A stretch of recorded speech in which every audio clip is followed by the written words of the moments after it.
when you came into e-commerce, I mean, learning the ropes in e-com, what do you think are the biggest challenges there? I think we spoke a little bit about kind of franchise, but yeah, when it comes to Yeah, e-commerce, what did you find? just learning. Mm, Just it was an area that I had really no idea about. I was I had a Facebook page, but I really didn't understand how in depth. I actually thought it was going to be quite simple. Watching it, did the training courses and thought, oh, this is not too bad. But like everything, I mean, there's just so many traps out there that it's part of your learning. And I said this a while back, but one of the big things I've taken out of it is how transferable some of the skills are. And I think that's, I've just been catching up on a couple of the courses, and I was just amazed. You know, just sitting back, I suppose, not on the call, but just taking in some of the conversations and just thinking how transferable some of those skills are to other areas. So yeah, that was probably the biggest challenge for me, was just getting my head around some of the technology. Even now, I still just struggle. I mean, just looking at different things, different programs, and I'm just going, oh, I have no idea. I really don't. There's a YouTube video. Can I trust it? Don't I trust it? Oh, look, I'll probably get it wrong. And um, you know, I, yeah, it's sometimes easy. You can put it out to third parties, but even that's a bit risky too, because you lose that control, and if you don't understand it, you can get caught. And mm, I think last year, Christmas last year, we got caught with. I engaged some people. Got a bit of a government grant through some money as well myself, and engaged an online marketing company to basically run Google Ads and things like that. And within 3 weeks, I managed to have my Google Ads account suspended.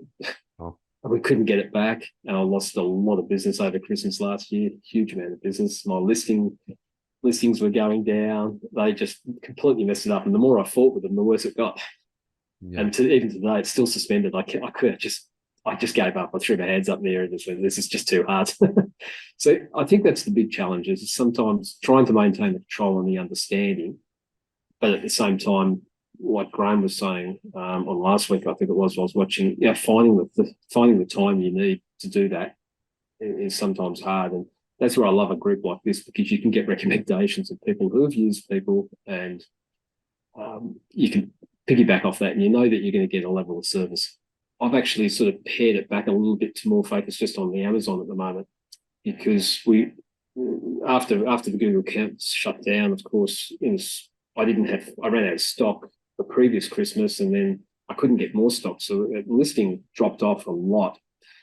I bought stock back from the States. I thought, well, that's an easy fix.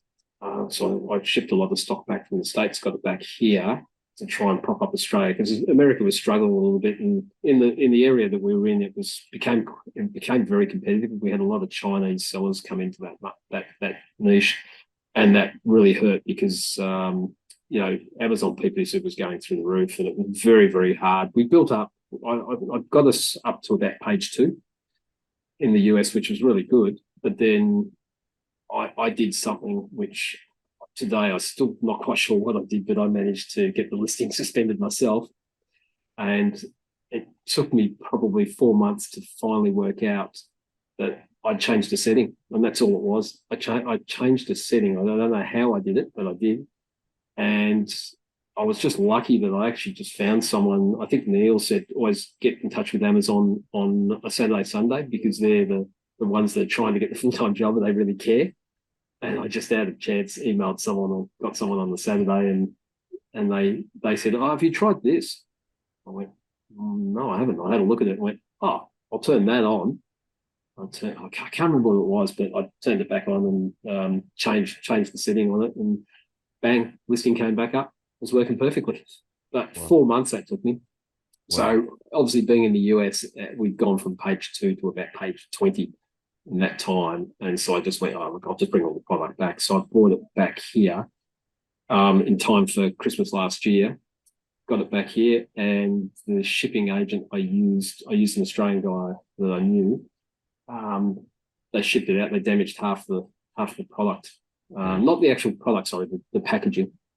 So squashed all the boxes as they came out. Then we tried to fight back, just in the end, it was just pointless. got nowhere with that. So I was suddenly not much product, and and then the Google Accounts guy gets my Google account shut down. So we had a really bad year last year. So it's taken me a while this year to start building it back up. So I just went, look, we are on Etsy, we are on eBay. I've got a Shopify store, but my focus is just Amazon to try and build it back up again. You know, it's interesting because as you're talking, I'm actually coming up with different things. And if we think back of the actual franchise model itself, the reason why it's so easy to understand is because you have one company, and then that company provides you with the product. They find you basically, or they do all the branding for you. They help you with the marketing. They do everything, right? So you just go in there, you purchase it, you sit in it. Makes sense, right? It's straightforward.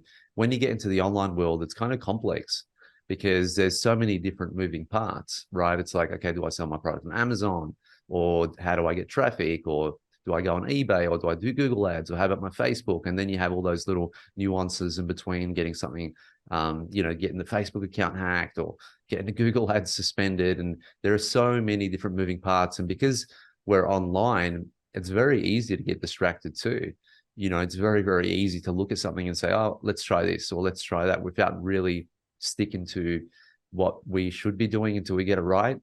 So I think that sometimes falls into play, is that you can just kind of, there's too many voices sometimes online, when certain structures just need to happen. That was a video from my regular Monday night Q&A session with the members of the Aussie Online Entrepreneurs. We are a community of 2,500 members and growing. We're the fastest growing community of professional e-commerce sellers right here in Australia, with sales, by the way, of over $50 million. $50 million, holy crap. If you'd like to find out more about what we do and how we can help you build your own e-commerce business too, get off to www.aussieonlineentrepreneurs.com.au. The link for that is in the description. And thanks so much for watching. See you in the next video.